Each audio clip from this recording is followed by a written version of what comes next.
प्रधानमंत्री नरेंद्र मोदी अपने विदेश दौरे से वापस दिल्ली लौट आए हैं। माना यह जा रहा है कि पीएम मोदी ही मुख्यमंत्री के चेहरे पर फाइनल मोहर लगाएंगे। अब बड़ा सवाल यह कि बीजेपी किसके हाथ में राजधानी दिल्ली की कमान देने वाली है। सीएम की रेस में कई चेहरे हैं, जिसमें शामिल हैं सबसे पहला और बड़ा नाम परवेश वर्मा, जाट चेहरा है। इसके अलावा सतीश उपाध्याय, ब्राह्मण चेहरा, संगठन से लंबे समय से जुड़े हैं। सूत्र ये भी कह रहे हैं कि आशीष सूद, रेखा गुप्ता का नाम भी है, तो महिला हैं और बनिया समाज से आती हैं। जितेंद्र महाजन, राजकुमार भाटिया, पुराने पंजाबी चेहरे, और इसके अलावा पवन वर्मा का भी नाम सीएम की रेस में जुड़ गया है, ब्राह्मण चेहरा है। सूत्र ये भी दावा कर रहे हैं कि विजेंद्र गुप्ता और मोहन सिंह बिष्ट का नाम स्पीकर के लिए रखा जा सकता है। तो कौन से चेहरे इस रेस में हैं वो आप देख ही रहे हैं, लेकिन सबसे बड़ा चेहरा जिसकी चर्चा हर कोई कर रहा है वो है परवेश वर्मा। कारण कि वो नई दिल्ली सीट से जीत कर आए, जहां अरविंद केजरीवाल चुनावी मैदान में। भाजपा सरकार चाहिए, परिवर्तन हमको दिल्ली में इस बार चाहिए। 27 साल के बाद दिल्ली की सत्ता में लौटी बीजेपी क्या 27 साल से चली आ रही उस रवायत को भी बरकरार रखेगी जो देश की राजधानी में मुख्यमंत्री का चेहरा तय करती है। उस रवायत और रवायती फॉर्मूले में फिट चेहरे के बारे में आपको बताएं, उससे पहले एक नजर उन नामों पर डाल लेते हैं जिनके नाम सियासी पंडित मुख्यमंत्री के दावेदारों में मानकर चल रहे हैं। नई दिल्ली से केजरीवाल को हराने वाले परवेश वर्मा, शालीमार बाग से विधायक बनी रेखा गुप्ता, मालवीय नगर से जीते पूर्व प्रदेश अध्यक्ष सतीश उपाध्याय, जनकपुरी से चुने गए आशीष सूद, उत्तम नगर से जीते पवन शर्मा, आदर्श नगर से विधायक बने राजकुमार भाटिया, तीसरी बार के विधायक जितेंद्र महाजन।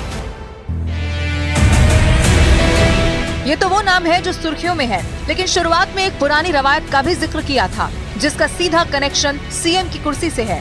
उस दिलचस्प कनेक्शन से भी पर्दा उठाएंगे, लेकिन पहले उन अहम तारीखों को जान लेते हैं जो सियासी गलियारों में सुर्खियां बनकर तैर रही हैं। सूत्र बताते हैं कि पीएम के फ्रांस और अमेरिका के दौरे से लौटते ही नई सरकार के गठन की तैयारियों ने रफ्तार पकड़ ली। अब जल्द ऑब्जर्वर तैनात होंगे और 17 या 18 फरवरी को विधायक दल की बैठक में दिल्ली का अगला मुख्यमंत्री तय हो सकता है। सूत्रों के मुताबिक बीजेपी की सरकार का शपथ ग्रहण 19 फरवरी को हो सकता है। अब वक्त उस रवायती कनेक्शन को समझाने का जो सीधा सीएम की कुर्सी से जुड़ता है। ये कनेक्शन है नई दिल्ली विधानसभा सीट का। 1998 के जिस दौर में ये सीट गोल मार्केट कहलाती थी, तब से ही ये सीएम की सीट बनकर रह गई। 1998 में शीला दीक्षित जीती और पहली बार मुख्यमंत्री बनी। 2003 में भी यही कनेक्शन कायम रहा। फिर जब यही सीट नई दिल्ली में तब्दील हुई, तब भी 2008 में शीला दीक्षित ही सीएम की कुर्सी पर बैठी। 2013 में शीला दीक्षित का दौर गया, लेकिन रवायत कायम रही। नई दिल्ली सीट से ही उन्हें हराने वाले अरविंद केजरीवाल पहली बार मुख्यमंत्री बने। फिर 2015 और 2020 में भी इसी कनेक्शन ने खुद को दोहराया। अब इस बार नई दिल्ली सीट से परवेश वर्मा ने जीत हासिल की है, यानी दिल्ली की रवायत के मुताबिक चलें तो परवेश वर्मा रेस में सबसे आगे हैं। मगर बीजेपी की अपनी रवायत चली तो फिर राजस्थान, मध्य प्रदेश और हरियाणा हमारे सामने है ही। नई सरकार के गठन के लिए बैठकों का दौर जारी है। शुक्रवार को दिल्ली बीजेपी की बड़ी बैठक होती है, जिसमें बीएल संतोष, वीरेंद्र सचदेवा, हर्ष मल्होत्रा, राणा, कमलजीत शेरावत और अतुल गर्ग शामिल हुए। यानी कि दिल्ली बीजेपी इकाई के बड़े चेहरे आपको दिखाई दिए। बीजेपी ने बताया कि अभी बीजेपी के कार्यकर्ता और चुने हुए विधायक दिल्ली की जनता का धन्यवाद कर रहे हैं और अपने अपने क्षेत्र में लोगों से मिल रहे हैं। पीएम मोदी के आने के बाद पहले पर्यवेक्षक के नाम तय होंगे और उसके बाद विधायक दल की बैठक होगी, जिसमें विधायक दल के नेता को चुना जाएगा, यानी दिल्ली के सीएम चेहरे का ऐलान किया जाएगा। प्रधानमंत्री नरेंद्र मोदी भारत वापस आ गए हैं और जिस तरीके से अब सीएम चेहरे को लेकर लगातार बातें हो रही थी, तो सर ये कब तक क्लियर हो जाएगा और सरकार का शपथ ग्रहण समारोह? देखिए, हमारी संगठन ने अभी पर्यवेक्षक तय करेंगे। जैसे वो तय होंगे तुरंत उसके बाद बैठक हो जाएगी और 2-3 दिन की प्रक्रिया होती है। मुझे उम्मीद है कि जल्दी ही, जो समय सीमा तो मैं नहीं तय कर सकता, लेकिन ऐसा है क्योंकि 20 तारीख तक नया हाउस बनना, उससे पहले पहले तो हो ही जाएगा। यानी कि मान के चला जाए कि 20 तारीख तक, 20 फरवरी तक मुख्यमंत्री का नाम सामने आ जाएगा। ऐसा मैं मानता हूँ, क्योंकि नए हाउस की कॉन्स्टिट्यूशन तब तक होनी है, तो इसलिए हो ही जाना चाहिए। सर, बहुत सारे नामों को लेकर भी चर्चा चल रही है, जिसमें आपका भी नाम है सीएम के बतौर। नहीं, कोई चर्चा नहीं चल रही है। आप मीडिया चर्चा चला रहे हैं। कहाँ चल रही, मुझे बताइए। मैं भी जाना चाहता हूँ जहाँ पे ये चर्चा चल रही है, मैं जाके सुन के आऊँ चर्चा क्या चल रही है। देखिए ऐसा कुछ नहीं है, मीडिया के आकलन होते हैं और मीडिया को खबरें चलाने के लिए, टीआरपी बढ़ाने के लिए करना ही चाहिए। और जो आप सुनना चाहते हैं आपकी टीआरपी और बड़े चैनल की जो आप सुनना चाहते हैं मैं बोल देता हूँ, बताइए क्या सुनना चाहते हैं। ऐसा कहीं चर्चा नहीं है, पार्टी अभी तक इस पर बैठेगी, पार्टी हाईकमांड बैठेंगे, प्रधानमंत्री जी, गृह मंत्री जी, माननीय नड्डा साहब राष्ट्रीय अध्यक्ष जी, हमारे प्रभारी, सब लोग बैठकर तय करेंगे। और 1 घंटे का प्रोसेस है, इसमें कोई ऐसा तो है नहीं कि इसमें कोई कहता रेस लग गई है, कोई कह रहा वो उस रेस में नाम है, उस रेस, मुझे तो अभी तक रेस भी नहीं दिखाई दी, कई दिन से मैं ढूंढ रहा हूँ रेस कहाँ हो रही है। तो सीएम पर फाइनल फैसला तो आला कमान को ही करना है, हाई कमान ही करेगा। बीजेपी में अंदर खाने इसको लेकर मंथन जरूर चल रहा है। इस सूची में कुछ नाम जुड़े हैं तो कुछ की छुट्टी भी हुई है। बीजेपी सांसद प्रवीण खंडेलवाल ने सीएम फेस को लेकर कहा कि जल्द ही दिल्ली के मुख्यमंत्री का जो चेहरा है वो आप सबके सामने होगा। कितने दिनों का इंतजार है आप दिल्ली के मुझे लगता है दिल्ली का इंतजार बहुत जल्दी खत्म होगा और भारतीय जनता पार्टी का राष्ट्रीय नेतृत्व प्रधानमंत्री नरेंद्र मोदी जी के नेतृत्व में बहुत जल्दी फैसला करेगा कि भारतीय जनता पार्टी का कौन सा कार्यकर्ता दिल्ली का अगला मुख्यमंत्री होगा। आपका कोई सीएम फेस फेवरेट? भाजपा के सब कार्यकर्ता हैं जितने भी, जिसको भी पार्टी जिम्मेदारी देगी वो सब हमारे फेवरेट है, हम सब मिलकर के काम करेंगे। चलिए, तो ये थे हमारे साथ प्रवीण खंडेलवाल। कैमरा पर्सन राकेश नेगी के साथ प्रियंका कांडपाल, न्यूज़ 18 इंडिया। अब हम आपको कुछ ग्राफिक्स दिखाने जा रहे हैं जिसमें हम आपके सामने एक एक करके चेहरे रखेंगे जो फिलहाल इस रेस में दिखाई दे रहे हैं कि कौन कौन से चेहरे पर दाव लग रहा है। जरा यहाँ पर ग्राफिक्स हम आपको दिखाएं तो एक एक करके आप उन ग्राफिक्स को देखते जाइए। सबसे पहले ये देखिए कि कौन कौन सीएम रहा। नई दिल्ली सीट बड़ी महत्वपूर्ण सीट है। शीला दीक्षित 1998, 3, 2008 दिल्ली के सीएम रहे। कहां से चुनाव लड़ती थी? नई दिल्ली से। अरविंद केजरीवाल 2013 में, 15 में, 20 में इसी सीट से चुनाव लड़ते हैं।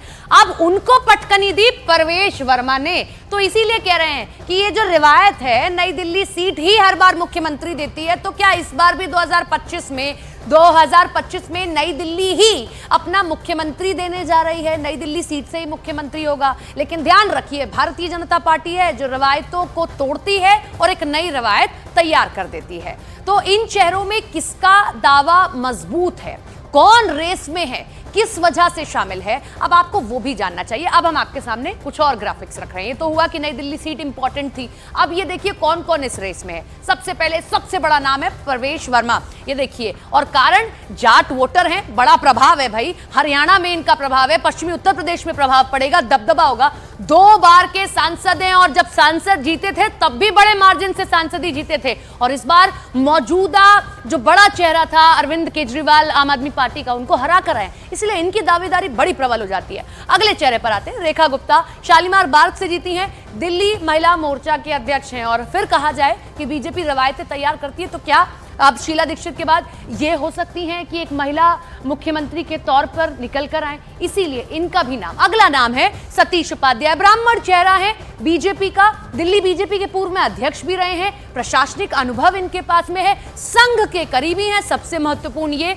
तो क्या सतीश उपाध्याय, क्योंकि इसका असर उत्तर प्रदेश पर भी पड़ सकता है। आशीष सूद दिल्ली बीजेपी का पंजाबी चेहरा है, और याद रखिए कि जो राजौरी गार्डन वाला इलाका है या उधर का इलाका पंजाबी बाग का इलाका, वहां पंजाबी वोटर्स बड़ी संख्या में है। तो क्या आशीष सूद इसीलिए कुछ चेहरे हैं जो हम आपके सामने रख रहे हैं कि ये हो सकता है। ऐसे ही पवन शर्मा ब्राह्मण चेहरा है और उत्तम नगर सीट से विधायक हैं, युवाओं में बड़ी अच्छी पकड़ है इनकी, और ये जो हैं सह प्रभारी भी रह चुके हैं असम भाजपा के, तो यानी कि इनके पास में संघ को चलाने का भी अनुभव है। राजकुमार भाटिया पंजाबी चेहरा है, आदर्श नगर विधानसभा सीट से जीते हैं और आम आदमी पार्टी के जो उम्मीदवार है 11,000 से ज्यादा वोटों से हराया है, बड़ी जीत इन्होंने हासिल की और एबीवीपी में कार्य कर चुके हैं। अगला चेहरा जितेंद्र महाजन, बनिया चेहरा है, आरएसएस के करीबी हैं, वैश्य समुदाय से आते हैं और वैश्य समुदाय बड़ा वोटर है भारतीय जनता पार्टी का, न केवल दिल्ली में बल्कि उत्तर प्रदेश में भी। और जो गाजियाबाद लगी हुई सीट है वहां वैश्य समाज का बड़ा दबदबा है, तो क्या यह कारण हो सकता है? और इनकी जीत भी बहुत बड़ी रही है, 27,000 से ज्यादा के मार्जिन से आम आदमी पार्टी के उम्मीदवार को पटकनी दी है, तो दावेदारी इनकी भी हो जाती है। तो सूत्रों के हवाले से खबर इन सबके बीच में एक और मिल रही है, 17 या 18 फरवरी को विधायक दल की बैठक होगी, सीएम के नाम का ऐलान होगा और सूत्रों के मुताबिक 19 फरवरी को दिल्ली में शपथ ग्रहण समारोह हो सकता है, यानी 19 फरवरी तक सरकार के गठन की प्रक्रिया जो है वो पूरी कर ली जाएगी। सूत्र ये कह रहे हैं कि इसके पहले से जो है होमवर्क जो होता है सरकार का वो किया जा रहा है, क्या काम किए जाएंगे, साथ ही साथ विधायक दल की बैठक होगी, सिर्फ शीर्ष नेतृत्व को पता है और साथ ही साथ उन्हीं को फैसला लेना है। सूत्रों के मुताबिक 15 विधायकों की एक सूची तैयार है जिसमें से 9 नाम छांटकर शॉर्टलिस्ट करके मुख्यमंत्री, मंत्री और स्पीकर का नाम तय किया जाएगा। सीएम के नाम के ऐलान का काउंटडाउन शुरू हो गया है। बीजेपी आलाकमान का फैसला सरप्राइजिंग भी हो सकता है क्योंकि ये भारतीय जनता पार्टी है, मध्य प्रदेश में भी कर चुकी है, ओडिशा में भी कर चुकी है, छत्तीसगढ़ में भी कर चुकी है। इसीलिए मालवीय नगर से बीजेपी विधायक सतीश उपाध्याय से जब दिल्ली के अगले सीएम के बारे में पूछा गया तो उन्होंने कहा कि इस पर शीर्ष नेतृत्व ही फैसला करेगा।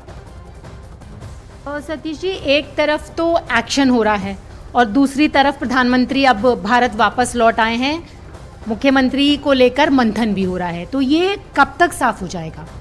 मुझे ये सवाल ही आपका गलत है मुझसे, ये सवाल मुझसे पूछना ही गलत है। मेरा इसमें ना मेरी कोई भूमिका है और ना ही मेरा कोई इसमें कुछ कहना है। मैं तो एक विधायक के रूप में हूँ, वो काम मैं कर रहा हूँ। ये सवाल जिनको करना है उनसे आप पूछेंगे तो अच्छा रहेगा।